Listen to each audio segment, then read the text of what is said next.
Good morning MCL. नमस्कार दोस्तों, मैं मंगेश शेलार, आपका होस्ट। आज के इस एमसीएल ट्रेनिंग सेशन में आप सभी का तहे दिल से स्वागत करता हूं और आशा करता हूं कि आप सभी स्वस्थ और मस्त होंगे। दोस्तों चलिए आगे बढ़ते हैं हमारे आज के इस एमसीएल ट्रेनिंग सेशन की ओर, जिसका विषय है revolution to make India great again episode 40। लेकिन इसके पहले चंद महत्वपूर्ण बातें आज के इस वेबिनार के बारे में। दोस्तों यह वेबिनार एक टेलीविजन प्रसारण की तरह है, जिसमें आप मुझे देख और सुन सकते हैं, लेकिन मैं आपको देख नहीं सकता। आप सभी से यह रिक्वेस्ट है कि आप अपना अपना इंटरनेट कनेक्शन चेक कर लें। अपने साथ एक पानी की बोतल, नोटपैड और पेन रखें। और एक जरूरी सूचना दोस्तों, चैट बॉक्स में जो लिंक आप लोगों के साथ शेयर की गई है, उस लिंक के ऊपर जाकर आपका फीडबैक हमारे साथ शेयर करना ना भूलिए। तो चलिए दोस्तों आगे बढ़ते हैं हमारे एमसीएल प्रोजेक्ट्स वीडियो के साथ।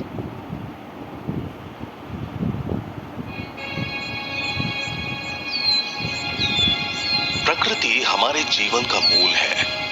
जैसे वन्य जीव, पेड़ पौधे, जल, भूमि, वायु, मानव, ये सब पर्यावरण का एक भाग है। वैसे ही मैं भी पर्यावरण का एक हिस्सा हूं। कुदरत के वरदान से बना हुआ एक मानवीय आविष्कार हूं। मैं एनकोल हूं, जो पर्यावरण का समतोल बनाए रखने में मदद करता है। एक कोयला पर्यावरण का समतोल कैसे बना सकता है? कोयला स्वास्थ्य समस्याएं पैदा करता है। कोयला वायु प्रदूषण का कारण बनता है। कोयला प्राकृतिक आवास को नष्ट करता है। फिर कोयला समतोल कैसे बनाएगा? आपके इस सवाल का जवाब मेरे निर्माण के सफर में छुपा हुआ है।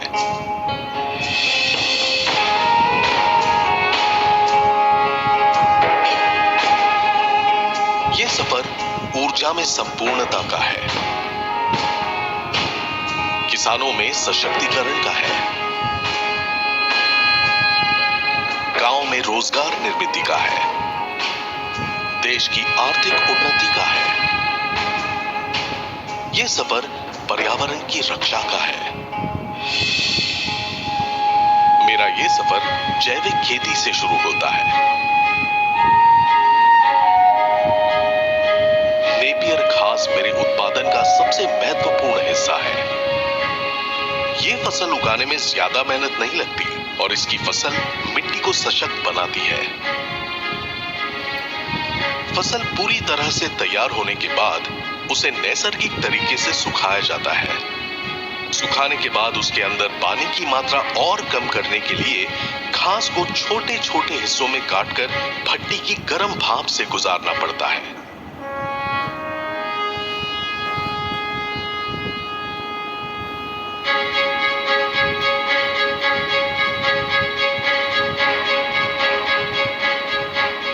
भट्टी में किसी भी तरह के ईंधन और लकड़ी का इस्तेमाल नहीं होता। उसमें मेरे ही अंश जलाए जाते हैं, जिससे कोई प्रदूषण नहीं होता। नेपियर घास भट्टी में अच्छी तरह से सूखने के बाद आखिरी पड़ाव में मुझे वो रूप मिलता है जो मुझे प्रकृति की रक्षा करने की क्षमता देता है।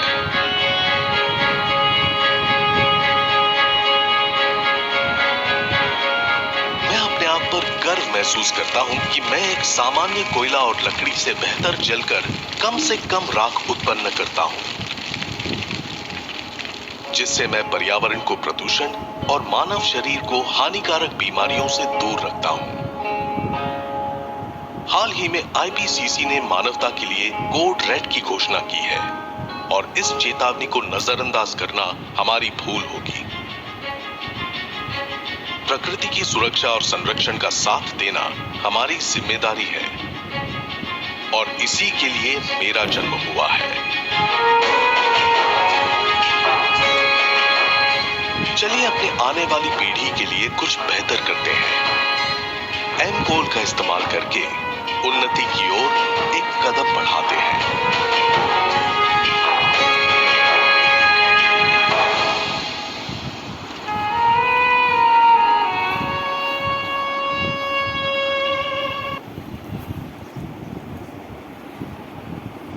दोस्तों अब मैं एमसीएल विजन, मिशन और कोर वैल्यूज पढ़ूंगा। आप सभी से यह नम्र निवेदन है कि आप इसे मेरे साथ दोहराएं, जिसके लिए आप सभी के सामने एक स्क्रीन शेयर की जाएगी। तो चलिए पढ़ते हैं एमसीएल के लिए शपथ। मैं Mangesh Shelar Meera Clean Fuels Limited का सदस्य हूं और अपने पूरे होश हवास में हमारे संगठन के मिशन और विजन को हासिल करने में इसे सफलता दिलाने की शपथ लेता हूं। मैं एमसीएल के प्रत्येक सदस्य के साथ अपने परिवार के सदस्य की तरह व्यवहार करूंगा और एमसीएल में कभी भी किसी भी सदस्य के साथ उसकी जाति, धर्म, नस्ल, लिंग, संप्रदाय, बोली, शैली, मत और सामाजिक, आर्थिक तथा सांस्कृतिक अक्षमता के आधार पर भेदभाव नहीं करूंगा। मैं संगठन के मिशन को हासिल करने के लिए कड़ी मेहनत करूंगा और अपने संगठन को समृद्ध बनाऊंगा। मैं वादा करता हूं कि संगठन की संस्कृति की रक्षा करने के लिए सभी कर्तव्यों एवं जिम्मेदारियों को पूरी अखंडता, योग्यता और समर्पण के साथ पूरा करूंगा। मैं हमेशा एमसीएल के प्रमुख मूल्यों, नीति संहिता और आचार संहिता का पालन करूंगा और उसके खिलाफ किसी भी तरह के गलत आचरण के लिए हर कार्रवाई के लिए तैयार रहूंगा। मैं न्यायोचित आदेशों का पूरी ईमानदारी के साथ पालन करने और काम में किसी भी तरह की चुनौती का सामना करने के लिए तैयार रहने का वादा करता हूं।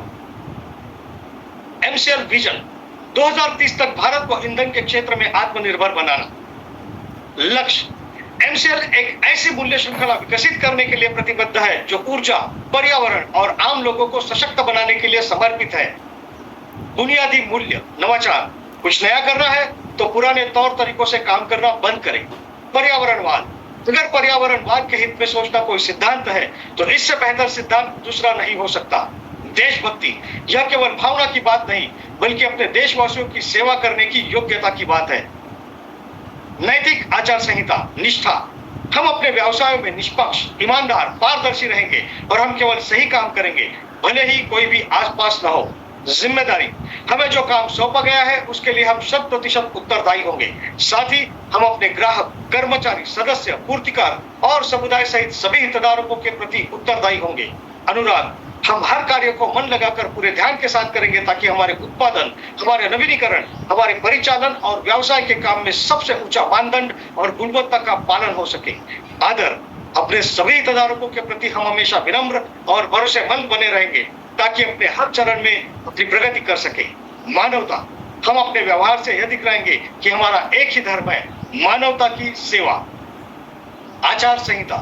हमारे एमसीएल के मिशन को हासिल करने के लिए एमसीएल से जुड़े हर व्यक्ति को आजीवन इस आचार संहिता का पालन और प्रचार करना चाहिए। गोपनीयता अनुरक्षण। एमसीएल आपको बहुमूल्य जानकारी सिखाती है और बांटती है। उस गोपनीय जानकारियों को अपने परिवार के सदस्यों और करीबी दोस्तों सहित किसी भी व्यक्ति को नहीं बताना चाहिए। आपको जो डिजाइन, ड्राइंग और दस्तावेज बताए और दिए गए हैं उन्हें किसी भी व्यक्ति के साथ बांटने के लिए ईमेल ना करें और ना ही इसकी फोटोकॉपी तैयार करें। जितनी जल्दी हो सके घमंड करना छोड़ दें। हमेशा शांत, विनम्र और सभ्य बने रहें। आलोचना, बुराई और परिवाद करना बंद कर दें। एमसीएल समुदाय में किसी भी व्यक्ति के बारे में बुरी बात न करें। एमसीएल के हितधारकों के बीच हर तरह के आर्थिक व्यवहार को लेकर हमेशा पारदर्शी बने रहे। याद रखें कि हमेशा धनराशि आपके द्वारा किए गए कष्ट की प्रतिफल होगी। किसी भी प्रकार के प्रतिस्पर्धी कारोबार, एमएलएम, धर्म या राजनीति को बढ़ावा देने वाली बातों की हमारे समुदाय में बिल्कुल भी अनुमति नहीं है। समय निष्ठा सफलता की कुंजी है। एमसीएल समुदाय द्वारा बुलाई गई हर बैठक के लिए सभी को समय पर उपस्थित रहना चाहिए। ज्येष्ठ और वरिष्ठ जनों के लिए आज्ञाकारी रहे। समुदाय के साथी सदस्यों, कनिष्ठों और महिलाओं की सुरक्षा करें। आपके साथ हर व्यक्ति को सुरक्षित महसूस होना चाहिए।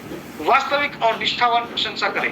हमेशा अपने आसपास के लोगों को उनके सकारात्मक गुणों की अन्वेषणा के माध्यम से प्रेरित करें और उन गुणों के बारे में सार्वजनिक रूप से प्रचार करें। समुदाय के साथी सदस्यों पर नजर रखें। यदि आपको कोई सदस्य नियमों का उल्लंघन करता हुआ नजर आता है तो कृपया इसे लिखित रूप से प्रशासन की जानकारी में लाने से न हिचकिचाएं। उल्लंघन करने वालों को सख्ती से दंडित, निलंबित, निष्कासित किया जाएगा।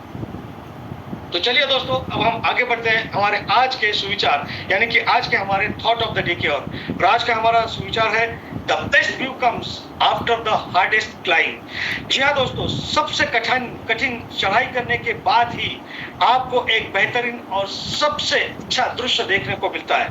दोस्तों, ऐसी कई सारी कठिनाइयों को पार करके यहाँ तक, इस मुकाम तक पहुंचे हैं हमारे आने वाले अगले स्पीकर।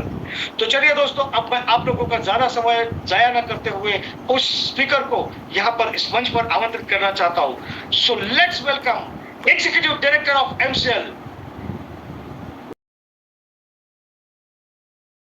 इसी इसी के लिए जो एशिया की ऐसी रिवर्स जिसकी वजह से पूरी इकोनॉमी इकोसिस्टम जो है हैम्पर होती है, उसमें से गंगा जी एक नदी है।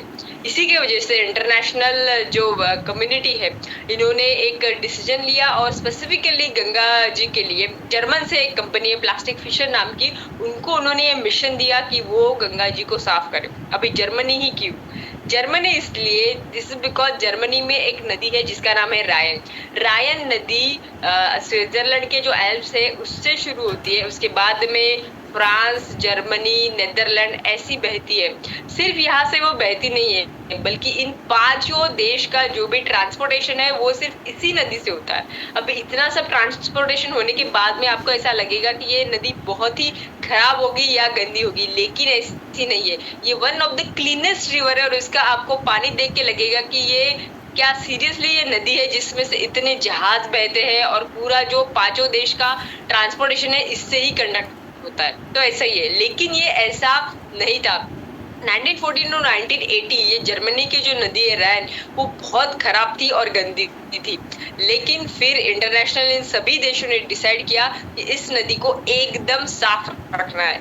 इसकी वजह से इस नदी पे लगभग ये गंगा जी की जो लेंथ है उससे हाफ है, लेकिन यहाँ पे 11 इंटरनेशनल स्टेशन है जो यही चेक करते हैं कि नदी का पानी कितना साफ है। अगर साफ नहीं है तो वाटर ट्रीटमेंट प्लांट में उसको भेज के उसका क्वालिटी चेक करने के बाद में वो फिर से नदी में छोड़ा जाता है। इतना ही नहीं, यहाँ पे उन्होंने कानून लगाए और उतने स्ट्रिक्टली फॉलो किए। इसीलिए ऐसा होता है कि आज अगर हम गंगा नदी को देखा है तो ये कंपनी ने जो आप देख रहे हैं इसमें ट्रैश बूम नाम के ऐसे ये है जो कि पानी को रोकते हैं, उससे कचरा कलेक्ट करते हैं और उसको बाहर निकालते हैं। इसमें अगर हम देखते हैं तो ये लगभग डेली 300 से 400 किलो कचरा जो है गंगा नदी जी से वो बाहर निकाल रहे। ये तो उस चीज का हुआ कि हमने वो कचरा डाला और ये हम निकाल रहे हैं, लेकिन जो कचरा ऑलरेडी नदी में है वो कन्वर्ट हो गया माइक्रो प्लास्टिक्स में। माइक्रो प्लास्टिक हर एक इंसान के बॉडी का अभी पार्ट बन चुका है। इतना ही नहीं, प्लासेंटा यानी जो माता की कोख होती है उसमें भी अभी ये माइक्रो प्लास्टिक यानी न्यू बॉर्न बेबी में भी देखा जा रहा है। इसीलिए अगर हम ये कर रहे हैं कि डे टू डे में जो कचरा नदी नाले में हम ऐड करते हैं उसको हमें कम करना पड़ेगा। हम बाहर जब जाते हैं अपना भारत देश छोड़ के तो हमें लगता है कि ये देश कितना सुंदर है और स्वच्छ है, लेकिन वो स्वच्छ क्यों है? हम वहाँ पे एक कचरा डालने से पहले 10 बार सोचेंगे कि मैं यहाँ पे डालूं या नहीं डालूं, नहीं तो मुझे फाइन लगेगा। लेकिन हम ऐसा यहाँ पे हमारे देश में नहीं सोचते। हम जब तक ये नहीं सोचेंगे कि मेरा जो देश है वो मेरा घर है, अगर घर में मैं सिर्फ कचरा डस्टबिन में ही डालता हूँ, मुझे अगर थूकना है तो मैं सिंक में ही जाके थूकता हूँ, वैसे ही हमें अपने देश के लिए सोचना पड़ेगा। तब जाके हमारा देश कोई बाहर वाला आएगा तो ये बोलेगा कि ये उतना सुंदर है और उतना स्वच्छ ही है।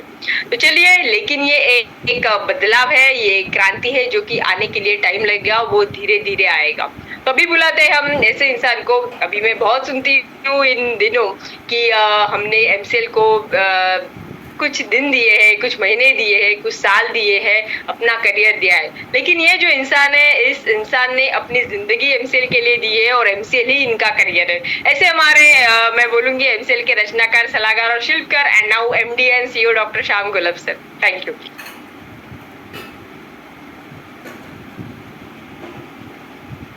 Thank you madam.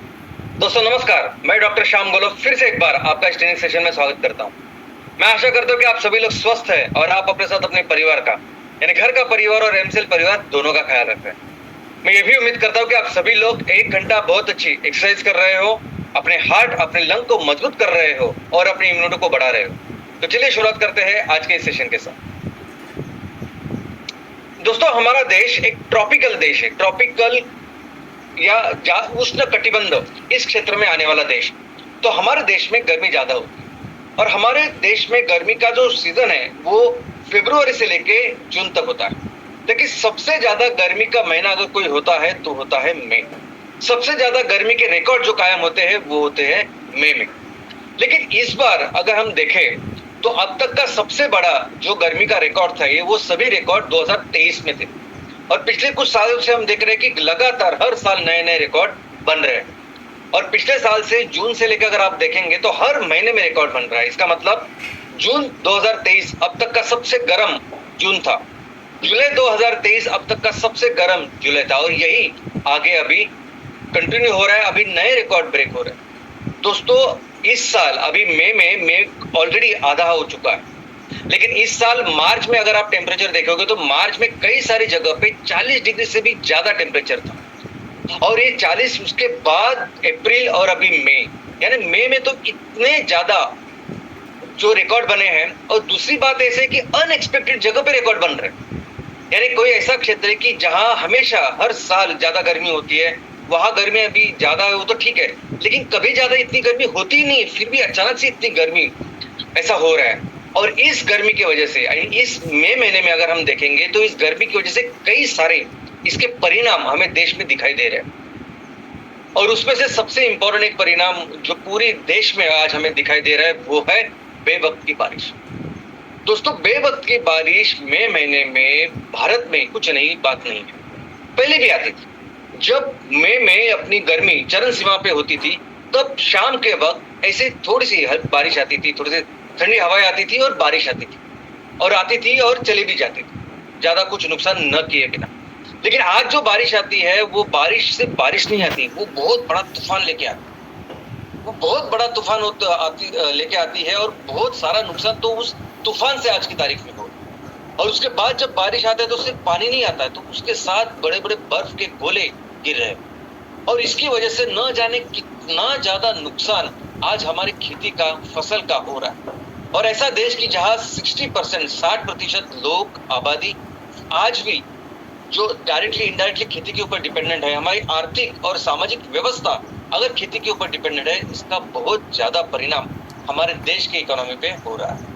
दोस्तों इसका रीजन भी अगर आप देखोगे कि क्यों इस तरह से बारिश हो रही है, क्यों ऐसी बेवक्त बारिश तो होती है लेकिन इतने बड़े बड़े तूफान आ रहे हैं, इतनी बड़ी बड़ी नुकसान इसकी वजह से हो रहा है, तो ये सिर्फ इसलिए हो रहा है और इसलिए ज्यादा इंटेंसिटी के लिए हो रहा है क्योंकि बहुत ज्यादा ये भूमि, ये जमीन तप रही है, बहुत ज्यादा टेम्परेचर इस भूमि का इस जमीन का हो रहा है। इस ग्लोबल वार्मिंग की वजह से या क्लाइमेट चेंज की वजह से आज की तारीख में इतना ज्यादा गर्म, इतनी ज्यादा भूमि तपती है कि उसकी वजह से फिर उसको लग के जो हवा है वो भी गर्म होती है और जब भी हवा गर्म होती है, तपती है, तब उसकी डेंसिटी कम होती है, वो हल्की हो जाती है और वो ऊपर हवा में चली जाती है। और जैसे ही वो हवा में चली जाती है तो वहां कम दबाव का क्षेत्र तैयार होता है और जैसे ही कम दबाव का क्षेत्र तैयार होता है वैसे ही आजू बाजू के क्षेत्र से जहां एटमॉस्फेरिक या हवा का दाब ज्यादा है, क्योंकि पूरे दुनिया में पृथ्वी के ऊपर जो कुछ प्रेशर है,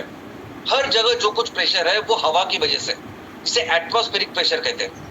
अब जहां भी ये प्रेशर कम हुआ तो आजू बाजू के हवा का प्रेशर जोर से वहां आता है।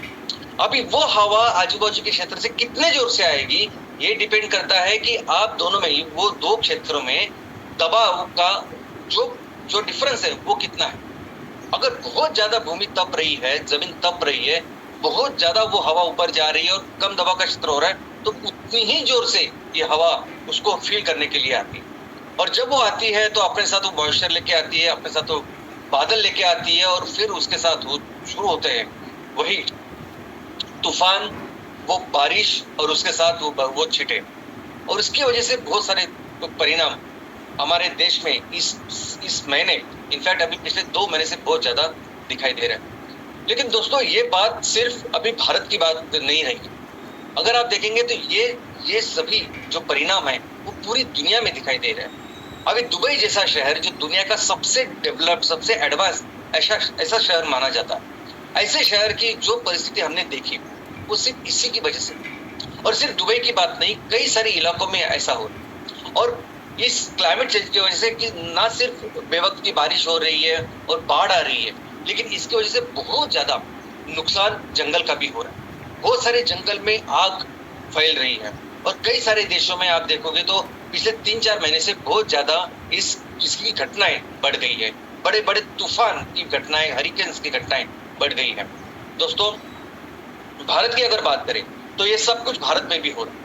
भारत में बेवक्त बारिश के साथ कई बाढ़ भी आ रही है, लेकिन भारत में हमारे कई सारे जंगलों में आग भी लग रही है। अगर आप देखोगे तो इस महीने और पिछले महीने में उत्तराखंड, हिमाचल प्रदेश और साउथ में भी कई सारे जंगलों में आग लग रही है क्योंकि इतनी ज्यादा गर्मी की वजह से बायोमास एकदम ज्यादा शुष्क या ड्राई हो रहा है और इसकी वजह से ये आग लग रही है।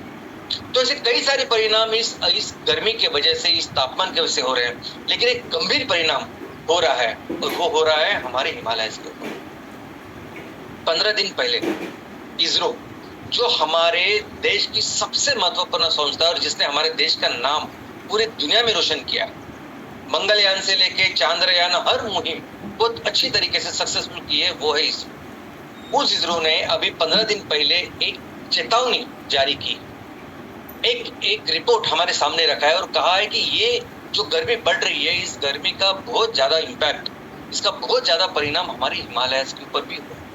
और दोस्तों ये बहुत दुख की बात है क्योंकि हिमालय का इतना बड़ा महत्व भारत देश के लिए है। इनफैक्ट मैं कहता हूं कि जब से संस्कृति की शुरुआत हुई है, सिविलाइजेशन की शुरुआत हुई है, ये अलग अलग देशों की शुरुआत हुई है, तब से लेके भारत दुनिया की सबसे बड़ी इकोनॉमी, और ना सिर्फ इकोनॉमी लेकिन पूरे दुनिया का नेतृत्व तो भारत ने किया है। तो ये भारत को सुजलाम बनाने वाला अगर कोई है, जिसके वजह से हमारा भारतवर्ष इतना महान अगर देश बना है, तो उसका प्रमुख कारण है हिमालय। मैं हमेशा कहता हूं ना कि भारत देश को कुदरत ने अपने हाथों से बनाया है, तो शायद हिमालय भी कुदरत ने अपने हाथों से बना के हमें दिया है। इतना हिमालय का कंट्रीब्यूशन हमारे देश के लिए।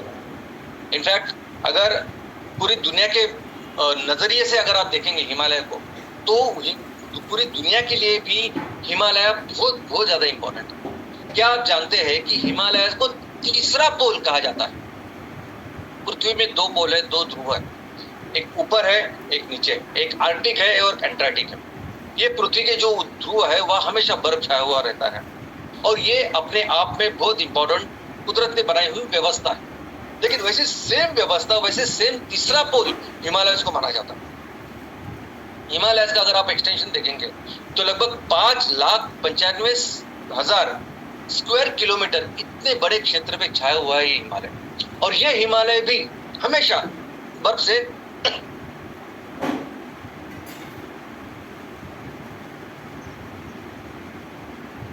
कवर्ड होता है। उसका कारण यह है कि ये हिमालय दुनिया की सबसे बड़ी पर्वत की श्रृंखला है और उसके मैक्सिमम जो पर्वत है वो हमेशा बर्फ से आच्छादित होते हैं और ये भी पूरी दुनिया के लिए बहुत इंपॉर्टेंट है। हिमालय का एक्सटेंशन अगर हम देखेंगे तो कई सारे देश है जो हिमालय की बॉर्डर से लगते हैं। ये शुरू होती है अफगानिस्तान से। हालांकि अफगानिस्तान को ज्यादा कवर हिमालय का नहीं है, लेकिन पूरा पाकिस्तान, भारत, नेपाल, भूटान, चीन, ये सभी जो देश है, म्यांमार तक, ये सभी देश, ये पूरा एक्सटेंशन है हिमालय का। और अगर इस हिमालय के कई अलग अलग डिविजन्स बने और वो डिविजन्स बने हैं नदियों से, तो अगर आप देखेंगे तो पूरे जो हिमालय वो 4 प्रकार से में डिवाइड हुआ है। एक तो पंजाब हिमालय, कुमाऊन हिमालय, नेपाल हिमालय और असम हिमालय। और ये पंजाब हिमालय इंदुज और सतलज रिवर के बीच में है, सतलज और काली रिवर के बीच में कुमाऊन हिमालयज है, काली और तीस्ता रिवर के बीच में नेपाल हिमालयज है, और तीस्ता और दिहांग, ये 2 नदियों के बीच में जो हिमालय है उसे असम हिमालय ऐसे कहते हैं। लेकिन सिंपल अगर हम देखेंगे तो ये पूरा जो लॉन्जिट्यूडनल जो हिमालयज है उसके 3 सिंपल भाग होते हैं, एक वेस्टर्न हिमालयज, सेंट्रल हिमालयज और ईस्टर्न हिमालयज। लेकिन भारत की ओर से अगर आप देखेंगे, भारत के नजरिए से अगर हम देखेंगे तो इसमें हम और एक ऐड करते हैं, वो है काराकोरम रेंज। काराकोरम थोड़ा सा नॉर्थ वेस्ट को है तो काराकोरम रेंज, उसके बाद फिर आता है वेस्टर्न, सेंट्रल और ईस्टर्न। ऐसे हिमालय का पूरा अरेंजमेंट हमारे देश में। लेकिन दोस्तों इसके अलावा एक और अरेंजमेंट है। हिमालय के एक पर्वत श्रृंखला जो है उसकी भी 3 अलग अलग लेयर्स है। हिमालय की निर्मित अगर आप देखेंगे तो हिमालय की निर्मित 2 बहुत बड़े जो जमीन के टुकड़े थे उससे हुई है। तो जिस तरह से हिमालय की निर्मित हुई उस तरह से नॉर्थ का जो पार्ट है हिमालय का वो सबसे ऊंचा था और धीरे धीरे करके साउथ की तरफ हिमालय की जो रेंजेस है, जो पर्वत श्रृंखला है, वो कम होती। और इसीलिए जो पूर्व के तरफ सबसे बड़ी जो पहली जो रेंज है उसे कहते हैं ग्रेटर हिमालय, उसके बीच में जो आती है वो लेसर हिमालय, और नीचे वाली सबकी जो पर्वत श्रृंखला है हिमालय की उसे कहते हैं शिवालिक। दोस्तों ये ग्रेटर हिमालय जो है यानी हिमालय की पूर्व की सबसे बड़ी जो पर्वत श्रृंखला, उसे ग्रेटर इसलिए कहते हैं क्योंकि इसमें दुनिया के सबसे ऊंचे ऊंचे ऐसे माउंटेन्स हैं, ऐसे पर्वत हैं दुनिया में। इनफैक्ट 8 किलोमीटर और उससे भी ज्यादा ऐसे बड़े बड़े पर्वत इसमें, माउंट एवरेस्ट इस यहाँ है, कांचनगंगा यहाँ है, और ऐसे कई सारे बड़े बड़े दुनिया के सबसे जाने माने ऊंचाई यहाँ पे आती है। यानी 8 किलोमीटर, आप सोच सकते हैं कि इतनी बड़ी बड़ी सब रेंजेस पर्वत श्रृंखला इस ग्रेटर हिमालयस में। दूसरे उसके साइड में बीच में जो पर्वत श्रृंखला है उसे कहते हैं लेसर और इनर और मिडल हिमालयस की रेंज। इसमें जो ऊंचाई होती है वो 3000 से लेकर 3500 मीटर, यानी 3 किलोमीटर से लेकर 3.5 किलोमीटर ऊंचाई, इतनी ऊंचाई होती है। उसमें कुछ महत्वपूर्ण ऐसे प्लेसेस भी है जिसको हम जानते हैं, जैसे मसूरी। तो ये सब श्रृंखला, पर्वत श्रृंखला इसमें आती है। और उसके नीचे जो है वो शिवालिक ये आखिरी पर्वत श्रृंखला है जो जिसकी ऊंचाई और कम होती है। लेकिन ये अचानक से, यानी अगर गंगा का मैदान आप देखेंगे तो मैदान से अचानक से वो उभर के आते हैं। शिवालिक अपने इकोनॉमिक इंपॉर्टेंस के लिए जरूरी है क्योंकि यहाँ बहुत ज्यादा चाय की खेती यहाँ होती है। तो दोस्तों ये हिमालय जो है, हिमालय का बहुत ज्यादा महत्व भारत देश पर। अभी मैंने आपको बताया ये सब फिजिकल या ज्योग्राफी था। ज्योग्राफी जो है वो आप पढ़ सकते हैं, लेकिन किस तरह से हिमालय ने अपने देश को, भारत को सुजलाम सुफलाम बनाया है और कितना इंपॉर्टेंस है ये हिमालय का हमारे देश के लिए, ये समझना बहुत जरूरी है। हमने देखा है कि सिंधु घाटी की सभ्यता के साथ जैसे ही सिविलाइजेशन शुरू हुई और बहुत ही नेक्स्ट लेवल पे थे। अगर हम डेवलपमेंट की बात करें, अगर हम दो अलग अलग सिविलाइजेशन की कंपैरिजन की बात करें तो भारत के साथ किसी भी दूसरे सिविलाइजेशन का कंपैरिजन भी नहीं हो सकता था। इतने ज्यादा डेवलप, इतनी ज्यादा ऊंची संस्कृति अगर कोई थी तो वो सिंधु घाटी की संस्कृति थी। तो क्या था और किस तरह से हिमालय ने वो सब कंट्रीब्यूट किया, चलिए समझते हैं। सबसे पहले तो मैं आपको बताऊं कि ये पूरा हमारा देश जो सुजलाम सुफलाम है, इनफैक्ट कोई भी क्षेत्र जब सुजलाम सुफलाम होता है उसका एक बहुत इंपॉर्टेंट जरूरी कारण होता है, वो है नदी। कैसे? तो ये जो मनुष्य है वो मनुष्य पहले तो बाकी के पशु जैसे ही हवा भटकता था। ये जो कारण था कि जिसकी वजह से मनुष्य एक जगह बस्ती करने लगा, वो कारण कि जिसकी वजह से मनुष्य ने गांव बसाया, वो कारण था एग्रीकल्चर, खेती। और खेती को लगने वाले हर कोई चीज इस नदी ने तैयार की। खेती को जो सबसे पहली चीज लगती है वो लगती है मिट्टी, जमीन। वो मिट्टी, उपजाऊ मिट्टी देने का काम नदियां करती। जब नदियां बहती है तो अपने साथ वो कई सारे पत्थरों को इसका इरोजन करके वो मिट्टी विथ मिनरल्स वो अपने क्षेत्र के आजू बाजू रखती है और ऐसे ही फिर उपजाऊ क्षेत्र का निर्माण होता है। और आप देखोगे कि भारत में जितने भी गांव, शहर बसे हैं वो किसी न किसी नदी के किनारे बसे हैं। और ये सभी नदियां, इन सभी नदियों ने मिलकर हमें इतनी उपजाऊ भूमि दी है। इतनी उपजाऊ भूमि के कारण ही भारत इकोनॉमी में हमेशा सर्वश्रेष्ठ रहा।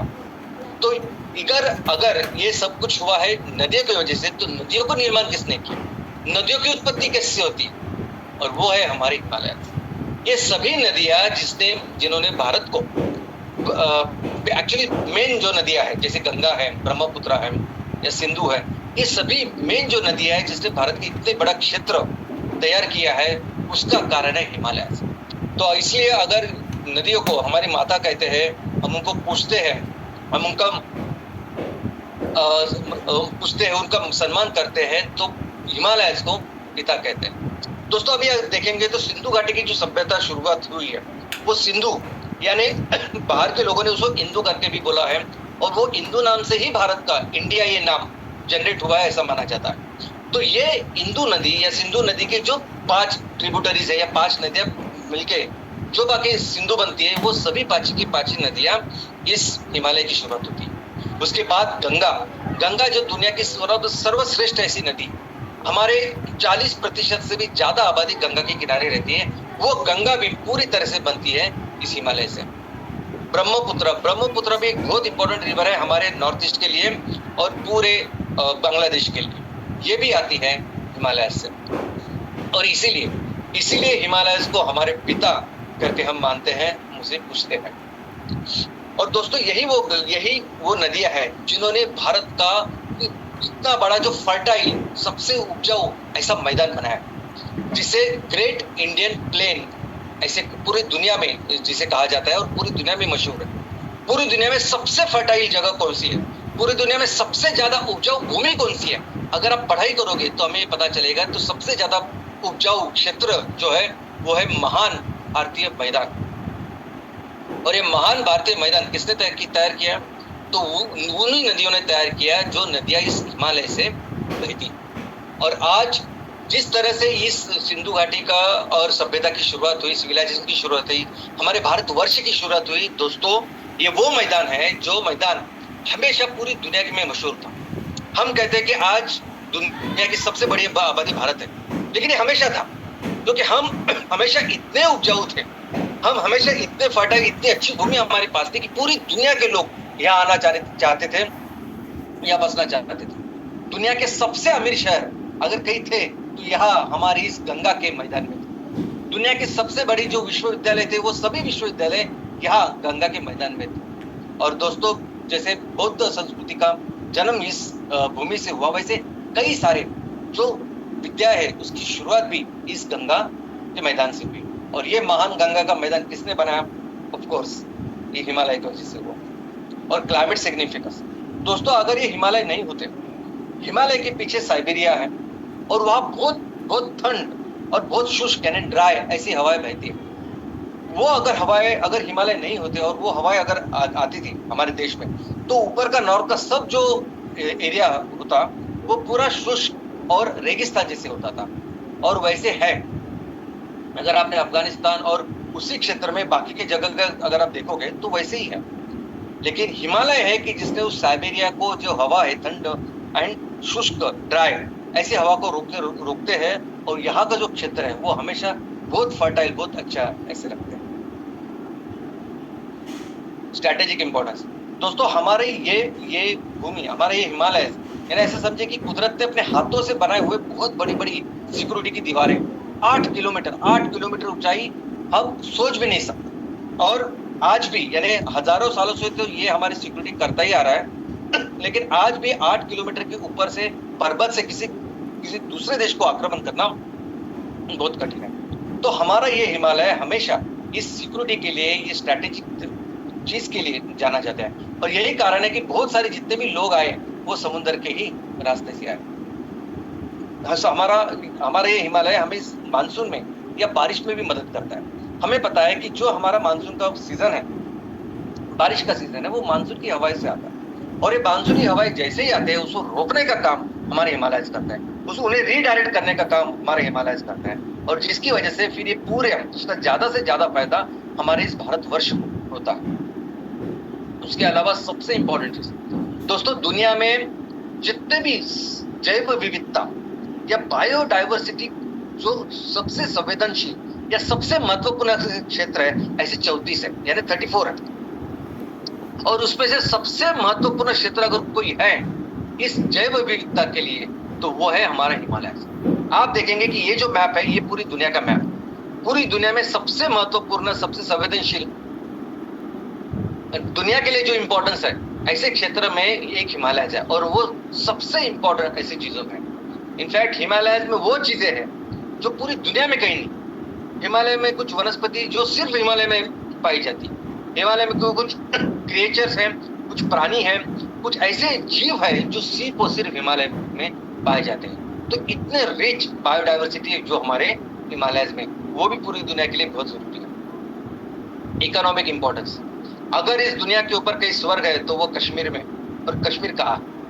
दोस्तों सिर्फ कश्मीर ही नहीं, आप हिमाचल प्रदेश जाइए, आप उत्तराखंड जाइए और ये नॉर्थ ईस्ट जाइए।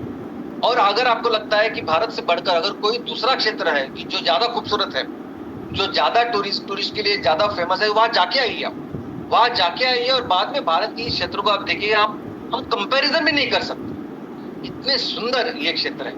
और ये सुंदरता आई है हमारी इस हिमालय की वजह से। अगर हम अच्छी तरह से इसको डेवलप करें, जैसे साफ सफाई, स्वच्छता, कुछ बेसिक कम्युनिटी अच्छी तरह से तैयार करें, तो बहुत बड़ा एक टूरिज्म का व्यवसाय, एक इकोनॉमी हम इस पूरे क्षेत्र में भारत के लिए निर्माण कर सकते हैं। इसके अलावा इतने सारे मिनरल्स हिमालय में पाए जाते हैं, यानी लंबी लिस्ट जो मैंने आपके सामने रखी, यानी copper, nickel, zinc, cobalt, gold, silver, सब कुछ इसमें पाया जाता है। लेकिन आज जिस मिनरल के पीछे पूरी दुनिया पागल है, ये पूरी दुनिया उसके पीछे है, और वो ऐसा मिनरल जो आजकल हर जगह लगता है, हर बैटरी में लगता है, हर सेमीकंडक्टर में लगता है। और सेमीकंडक्टर और बैटरी ऐसी चीज है कि छोटे से छोटे आपके मोबाइल से लेके टीवी हो, कंप्यूटर हो, कार हो, कोई भी बड़ा यंत्र है वहां सेमीकंडक्टर लगता है, और वहां लगता है लिथियम। तो दुनिया का सबसे इंपॉर्टेंट अभी मिनरल बन चुका है लिथियम। अभी लिथियम का भी बहुत बड़ा रिजर्व इस हिमालय में या कश्मीर में मिला है अभी रिसेंटली। इसके अलावा हिमालय बहुत इंपॉर्टेंट है हमारी क्लीन एनर्जी के लिए, हाइड्रो इलेक्ट्रिसिटी के लिए, हाइड्रो पावर के लिए। दुनिया में जितने भी ऐसे देश है जो सबसे ज्यादा ये जल विद्युत तैयार करते हैं उसमें से एक भारत है। और भारत में सबसे ज्यादा जल विद्युत इसलिए है क्योंकि भारत में हिमालयस में अभी हमारे देश में जितनी भी बिजली की निर्मित होती है, पावर की निर्मित होती है, वह उसमें से 14% जो बिजली है या पावर है वो इस जल विद्युत से आती है। और इस 14% से मैक्सिमम वो हिमालय से आती है। कुछ राज्य ऐसे हैं कि जो पूरी तरह से इस हाइड्रो या जल विद्युत के ऊपर डिपेंडेंट है, जैसे हिमाचल प्रदेश। तो दोस्तों ये जो हिमालयस है, इस अगर हम अच्छी तरह से इसकी पढ़ाई करेंगे तो पता चलेगा कि कितना बड़ा कंट्रीब्यूशन है हमारे देश को सुजलाम सुफलाम बनाने के लिए, हमारे देश को दुनिया की सबसे बड़ी अर्थव्यवस्था, सबसे महान देश बनाने के लिए। लेकिन इस हिमालय की जरूरत पूरी दुनिया को भी, इस हिमालय का इंपॉर्टेंस पूरी दुनिया के अलग अलग पर्सपेक्टिव से, क्लाइमेट से है, एटमॉस्फेयर से है, जैव विविधता से है। तो इस हिमालय के बारे में आप देखेंगे तो पूरे जो इंटरनेशनल जो एजेंसी है उसके ऊपर काम करती है। और ऐसे हिमालय के बारे में अभी इसरो ने वार्निंग दी। 15 दिन पहले इसरो ने वार्निंग दी है कि इसका बहुत बुरा असर हमारे इस हिमालय पे हो रहा है, जो बहुत चिंता की बात है, और इसके ऊपर जल्द से जल्द काम करना पड़ेगा। इसरो ने कहा है कि सबसे पहले तो हिमालय में जैसे बर्फ है, मैंने जैसे कहा कि तीसरा पोल माना जाता है, मैक्सिमम जो जगह है बर्फ से आच्छादित है, लेकिन वहां कुछ ऑफकोर्स लेक्स भी है। अभी लेक्स कैसे तैयार होते हैं, तो जो भी बर्फ पिघलता है तो उससे ये तालाब या लेक्स तैयार होते हैं। तो कुछ लेक्स तो पहले से ही थे, लेकिन अभी लेक्स की संख्या, तालाबों की संख्या बढ़ रही, और ये अच्छी बात नहीं। और इसका कारण क्या है? इस गर्मी की वजह से ज्यादा बर्फ पिघल रहा है, और इसीलिए ये जो ज्यादा से ज्यादा जो तालाब है वो बढ़ रहा है। इसरो बता रहा है कि ग्लेशियर्स यानी पूरा जो बर्फ है वो बर्फ भी धीरे धीरे कम हो रहा है। यानी वो बर्फ बहुत इंपॉर्टेंट है ना, बर्फ की वजह से ये नदियां है, बर्फ की वजह से तो सब कुछ है। हमने अगर हर चीज की पढ़ाई की अच्छी तरह से तो हमें पता चलेगा ये ग्लेशियर्स या बर्फ आच्छादित जो चीजें हैं वो प्रमुख कारण है, ये पानी प्रमुख कारण है सब चीजों के लिए, इंक्लूडिंग बायोडाइवर्सिटी। और ये धीरे धीरे कम हो रहे हैं, ग्लेशियर्स कम हो रहे हैं। इनफैक्ट इसरो का ये भी मानना है कि जितने भी इस हिमालय के ऊपर जितने भी पहले से जो तालाब है वो तालाब बहुत तेजी से बढ़ रहा है। ये भी चिंता की बात है, क्योंकि तालाब जो है, तालाब बढ़ने का कारण यही है कि बर्फ ज्यादा पिघल रहा है, और ये तालाब 1.5 गुना 2 गुना बढ़ रहा है। और इसके कई सारे इमेजेस इसरो ने हमारे सामने रखे हैं। और एक इफेक्ट, ये जो बर्फ पिघलता है, ये बर्फ का टुकड़ा अगर अलग होता है तो वो अपने साथ जब नीचे आता है तो अपने साथ कई बड़े बड़े पत्थर भी लेके आता है, और ये पत्थर लेके आता, फिर कहीं ना कहीं वो सभी पत्थरों को बना के एक वॉल बनाता है, और फिर वैसे बनते हैं ये ग्लेशियर लेक्स, बर्फ से बने हुए तालाब ऐसे बनते हैं। लेकिन अभी क्या हो रहा है कि ये जो तालाब है, इस तालाब में पानी बहुत बढ़ रहा है। जिस तरह से टेम्परेचर बढ़ रहा है, तापमान बढ़ रहा है, तो ये तालाब का पानी बहुत ज्यादा बढ़ रहा है, और उस प्रेशर की वजह से ये जो तालाब है वो फट रहा है। आप इमेजिन कीजिए कि अगर कोई डैम है बहुत बड़ा, डैम की दीवार अगर फुट पड़ती है तो क्या होता है, वैसे ही आज हमारे देश में हो रहा है। हमारे देश में बहुत बड़ी मात्रा में ग्लेशियर लेक आउटबर्स्ट फ्लड जिसे कहते हैं वो हो रहा है। पिछले 10 साल से अगर आप देखोगे कि उत्तराखंड में क्या हो रहा है, पिछले 10 साल से अगर आप देखोगे कि कश्मीर में किस तरह से एवेलेंचेस हो रहा है, तो आपको पता चलेगा ये सभी का प्रमुख कारण है ये ग्लेशियर लेक आउटबर्स्ट। यानी ये जो तालाब बन रहे हैं ये बर्फ के पिघलने से, और ये इतनी तेजी से बढ़ रहे हैं कि जिसकी वजह से ये कहीं ना कहीं ये तालाब फट रहे हैं, और इसकी वजह से हम देख रहे हैं कि ये बाढ़ आ रही है और ये पूरा डॉक्यूमेंटेड है। ये जब आप पढ़ाई करेंगे तो पता चलेगा ये सब ग्लोबल वार्मिंग की वजह से हो रहा है और इसके वजह से जो जानो माल का नुकसान हो रहा है, लोगों का नुकसान हो रहा है। अभी पिछले 2 महीने में अगर आप देखोगे, सिर्फ 2 महीने में कश्मीर में, हिमाचल प्रदेश में कितने ज्यादा एवेलेंचेस, कितने ज्यादा बर्फ के टुकड़े गिरे या बाकी सब चीजें हो रही है, तो हमें पता चलेगा। और उसके बाद फिर जो नुकसान, उसका जो परिणाम अर्थव्यवस्था में होता है, लोगों के ऊपर होता है, कई सारी इकोनॉमिक एक्टिविटीज हमारी बंद हो जाती है और इसका डायरेक्टली इनडायरेक्टली परिणाम हमारी पूरी अर्थव्यवस्था और समाज व्यवस्था पे हो रहा है। और इसलिए इसरो कहता है कि ये जो है, ये चीजें बहुत तेजी से हो रही है और कहीं ना कहीं इसको रोकना बहुत जरूरी है।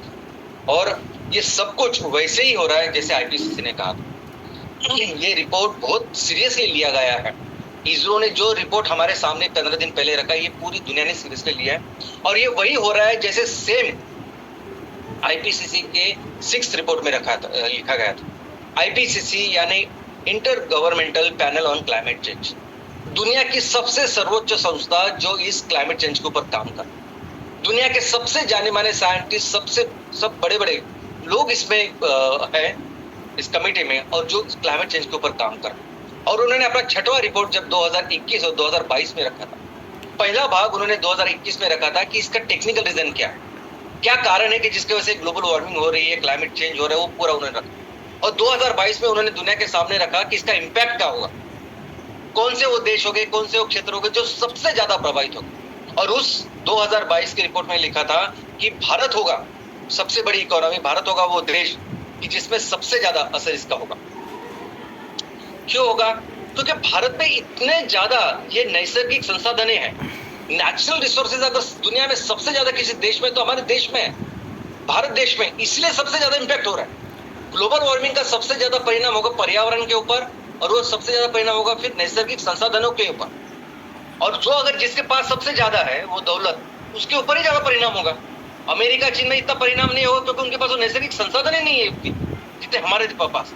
और वही आज हम कहीं ना कहीं देख रहे हैं, ये हिमालय कहीं किसी देश के पास नहीं, हमारे पास है, जिसके ऊपर अभी ये परिणाम हो रहा है और ये इस तरह से बढ़ रहा है। और दोस्तों इसलिए जरूरत है एनसीएल की, इसलिए जरूरत है सोल्यूशन की और उससे बड़े स्केल की।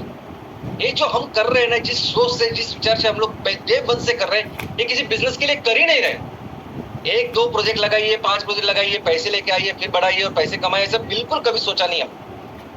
क्योंकि बहुत जरूरत है इतने बड़े स्केल में इतने बड़े सोल्यूशन को तैयार करने की। आज अगर दुनिया को जलाने वाला नंबर 1 किलर अगर कोयला है, तो सबसे बड़ी जरूरत है इस एमकोल को बनाने की ज्यादा से ज्यादा लेवल पे, बड़े स्केल पे और दुनिया के सामने रखने। लेकिन ऑफ कोर्स ये करते करते बहुत सारी चैलेंजेस आती है, तो ये चैलेंजेस आती है, प्रॉब्लम्स आती है, लेकिन ये चैलेंजेस प्रॉब्लम कुछ भी नहीं जब आप अपने उस मकसद के बारे में सोचते हो। आप सोचिए ना किस मकसद के लिए कर रहे हैं हम लोग का, तो उसके सामने अगर कितनी भी प्रॉब्लम्स आए ना तो कुछ नहीं है। और इस प्रॉब्लम का सोल्यूशन क्या है? फंडिंग ना। एक बार ये फंडिंग आने के बाद क्या प्रॉब्लम और सोल्यूशन मुझे बताइए। ये बहुत जल्दी, अभी कुछ दिनों में फंडिंग आ जाएगी, इतने सारे जो प्रोजेक्ट हम लगाएंगे और इस सोल्यूशन दुनिया के सामने रखेंगे, वो सबसे ज्यादा इंपॉर्टेंट है और बहुत जरूरी है। सब कुछ ये बदलने वाला है, बहुत जल्दी हम दुनिया के सामने ये सोल्यूशन रखने वाले। हम अपने फंडिंग के जरिए आपके सभी प्रोजेक्ट हम पूरे करेंगे, दुनिया के सामने रखेंगे और बोलेंगे कि चलिए मिलकर हम अपने दुनिया की, अपनी धरती माँ की रक्षा करते हैं। और ये प्रोसेस ऐसा है, ये भारत को इतनी ज्यादा नैसर्गिक संसाधन मिली है ना कि इस प्रोसेस में हम फिर से दुनिया की सबसे बड़ी इकोनॉमी बने। इस प्रोसेस में फिर से हम दुनिया को, हम अपने देश को दुनिया का फिर से नेतृत्व कराने जितना महान देश बनाएंगे। तो चलिए मिलते हैं और वो करते हैं। जय हिंद, जय एनसीएल।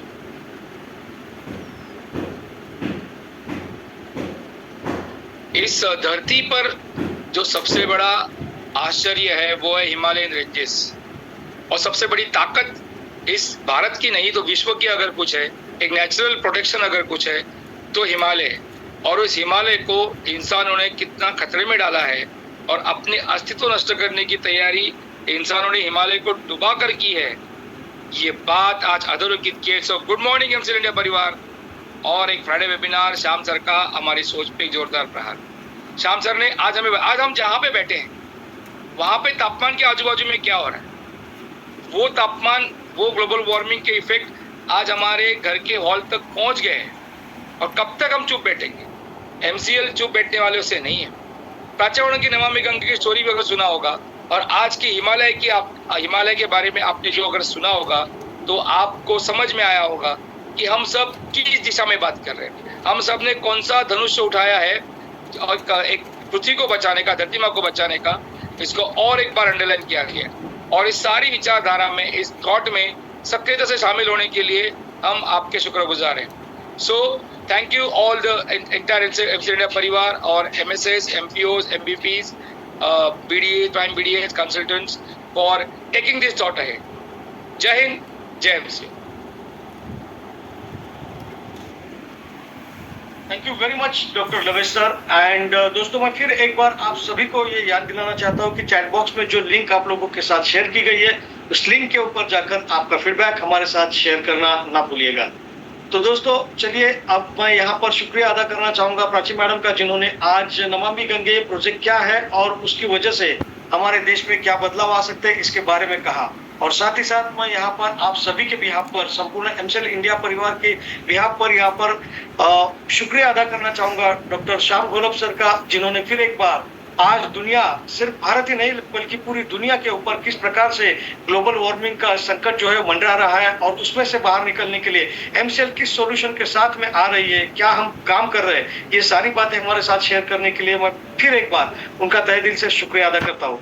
साथ ही साथ मैं यहाँ पर शुक्रिया अदा करना चाहूंगा हमारे सारे कंसल्टेंट्स, सीनियर नेशनल कंसल्टेंट्स, हमारे सारे एमएसएस, हमारे सभी एमबीपी चैनल पार्टनर्स और सभी स्टेक होल्डर्स। जी हाँ दोस्तों, हमारे परिवार के सभी सदस्यों का यहाँ पर शुक्रिया अदा करते हुए मैं फिर एक बार ये जोश के साथ कहना चाहता हूँ कि दोस्तों, अगर दुनिया को ग्लोबल वार्मिंग से बचाने के लिए अगर कोई संस्था है तो वो है सिर्फ एमसीएल, और उसमें शामिल होने के लिए आप सभी का फिर एक बार शुक्रिया। साथ ही साथ मैं आप सभी लोगों से ये दरख्वास्त करूंगा कि दोस्तों, तापमान बढ़ रहा है तो अपने परिवार का और संपूर्ण एमसीएल परिवार की सेहत का ख्याल रखिएगा। हम फिर मिलेंगे, तब तक के लिए धन्यवाद।